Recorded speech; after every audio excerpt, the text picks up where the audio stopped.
ये उस वक्त की बात है जब तीनों लोकों पर दुष्ट असुरों का राज था। देवता स्वर्ग छोड़कर भागने पर मजबूर थे।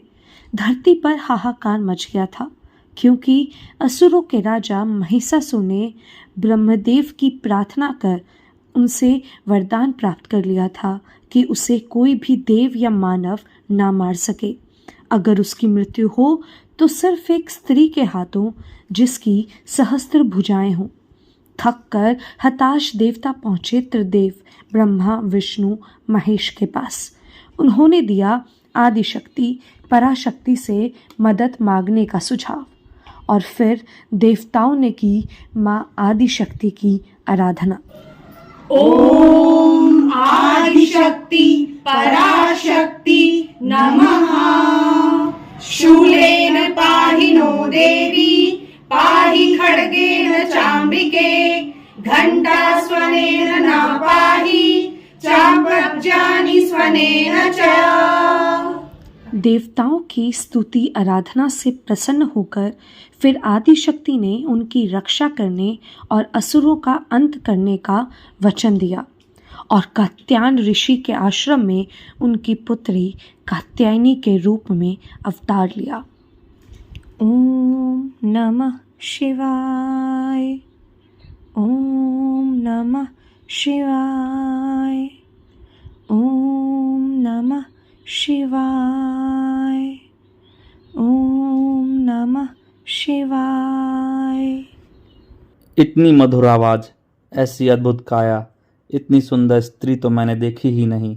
यह मनमोहक स्त्री ऐसी सर्व सुंदरी तो सिर्फ सर्वशक्तिशाली असुरराज महिषासुर के साथ ही अच्छी लगेगी। ऐ स्त्री, अपनी आंखें खोलो और देखो, तुम पर मोहित होकर स्वयं स्वर्ग पर राज करने वाले महिषासुर तुम्हें अपनाने के लिए तैयार है। वो मुझे अपनाने वाला होता कौन है? मैं कैसे जान लूं वो मेरे लिए सुयोग्य वर है? क्या कहा? तीनों लोकों पर राज करने वाले, देवताओं से स्वर्ग का सिंहासन अपने बल से छीन लेने वाले असुरराज महिषासुर से ज्यादा योग्य और कौन हो सकता है? मेरे लायक सुयोग्य वर कौन है ये मैं ही निर्धारित करूंगी, तुम नहीं कर सकते। तो तुम्हारे हिसाब से कौन है ऐसा जिसको तुम अपनी कोमल काया का स्वामी मानोगी? वो पुरुष जो युद्ध में मुझे पराजित कर सके। क्या कहा? युद्ध? और तुमसे? हा हा हा हा। त्रिभुवन विजेता महिषासुर को एक नारी से युद्ध करना पड़ेगा? तुम्हें पता भी है तुम क्या कह रही हो? तुम्हारे लिए तो उनके सेनापति ही काफी हैं। हा हा हा हा हा। अब चाहे जो समझो, लेकिन मुझे पाना है तो पहले मुझे युद्ध में हराना पड़ेगा। अपने सौंदर्य के घमंड में चूर होकर तुम कुछ भी कह रही हो। आखिर हो कौन तुम? क्यों अपने कोमल हाथों को तकलीफ देना चाहती हो?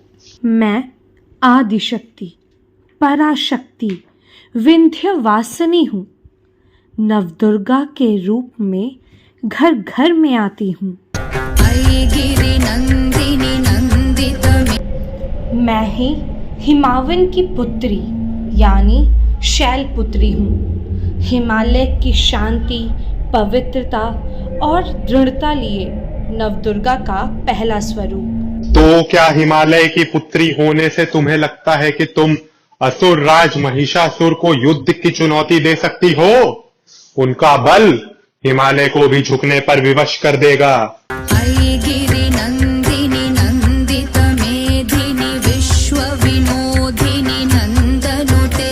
मैं हूँ ब्रह्मचारिणी, आराधना और तपस्या की मूर्ति, महादेव की भक्त और नवदुर्गा का द्वितीय रूप। ओम नमः शिवाय। अगर तुम शिव भक्त हो और महादेव को तपस्या से प्रसन्न कर सकती हो तो असुरराज ने भी वर्षों तक ब्रह्मदेव की तपस्या कर उन्हें प्रसन्न किया और वरदान भी प्राप्त किया है।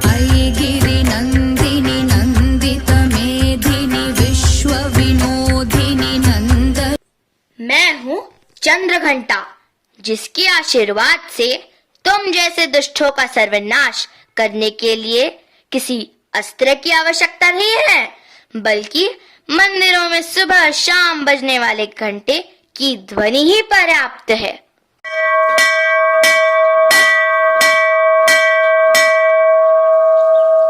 अगर तुम चंद्रघटा हो तो हमारे पास भी शुंभ निशुंभ नाम के ऐसे सेनापति हैं जो ब्रह्मांड में होने वाली सभी विद्युत तरंगों को वश में कर सकते हैं। ऐगिरि नंदिनी नंदित मेधिनी विश्व विनोदी। अच्छा, तो तुम्हें अपने सेनापतियों का विद्युत नियंत्रण करना इतना साहसिक कार्य लगता है?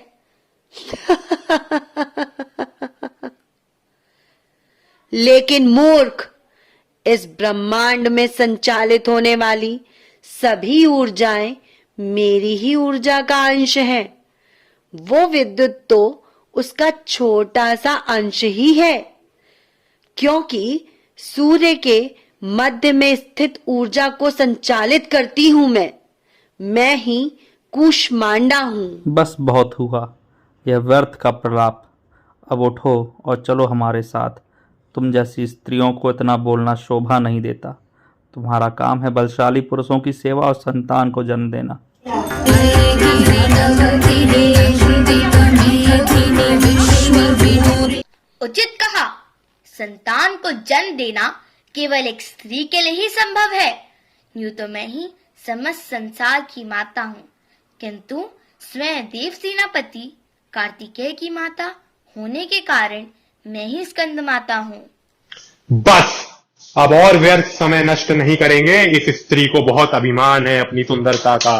अब इसे केशों से खींचते हुए महाराज महिषासुर के पास ले जाएंगे।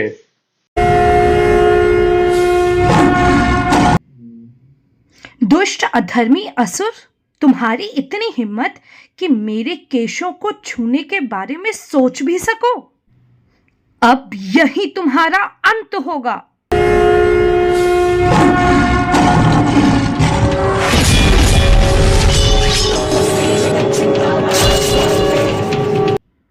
जाओ, कह देना अपने महाराज से, अगर मुझे वरना चाहता है तो मुझसे युद्ध करने आए, वरना कोई धूर्तता करने की चेष्टा की तो अंजाम अच्छा नहीं होगा। ये मेरी देवी कात्यायनी की चेतावनी है।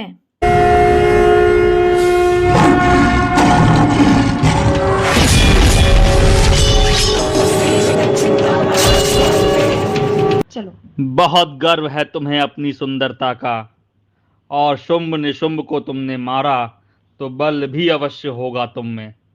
लेकिन अब मेरा सामना करो। मैं हूं रक्त बीज, जिसके रक्त की एक एक बूंद जमीन पर गिरते ही एक असुर का रूप ले लेती है। हा हा हा हा हा। ऐगिरि नंदिनी नंदित मेधिनी विश्व विनोदी। तेरे अहंकार से सींचित रक्त को भूमि पर गिरने ही नहीं दूंगी मैं। तेरे रक्त की हर एक बूंद का पान करूंगी, रक्त पान करूंगी मैं। तेरा काल बनूंगी, काल रात्रि हूं मैं।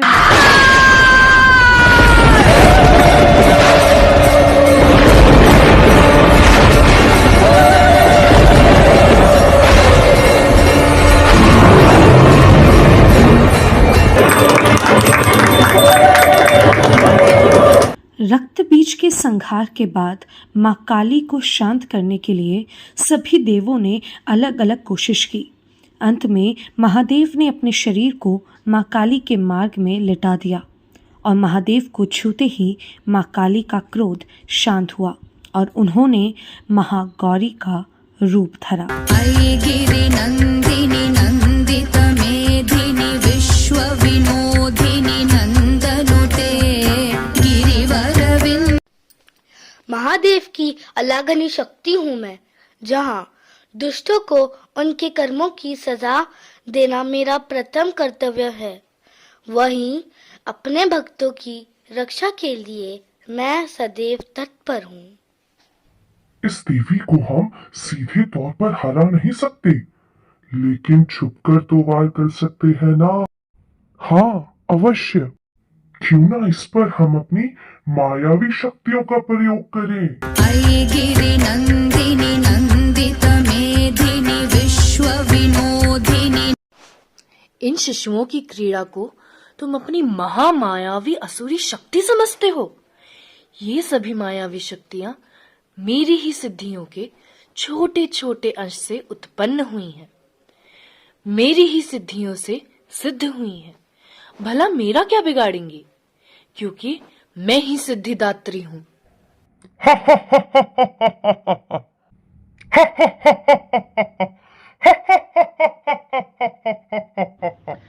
तुच्छ स्त्री, मैंने तुम्हें सम्मान पूर्वक वरना चाहा तो तुम्हें अहंकार हो गया। महाबली महिषासुर को मना करने की हिम्मत दिखाई तुमने, तो अब सुनो, मैं तुम्हारे साथ सिर्फ युद्ध नहीं करूंगा, तुम्हें हरा के अपनी दासी बनाऊंगा। तुम स्त्रियों से सम्मान से बात करो तो अपनी मर्यादा और उचित स्थान भूल जाती हैं कि तुम स्त्री कमजोर और अबला हो, जिनका स्थान हम बलशाली पुरुषों के चरणों में है। हा हा हा हा हा।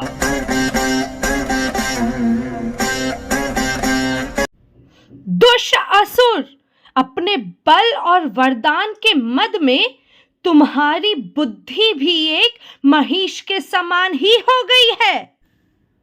तुम जिसे बलशाली कह रहे हो, तुम्हारे उस शरीर को जन्म भी एक स्त्री ने ही दिया है। क्या वो भी तुम्हारे चरणों की सेवा लायक है?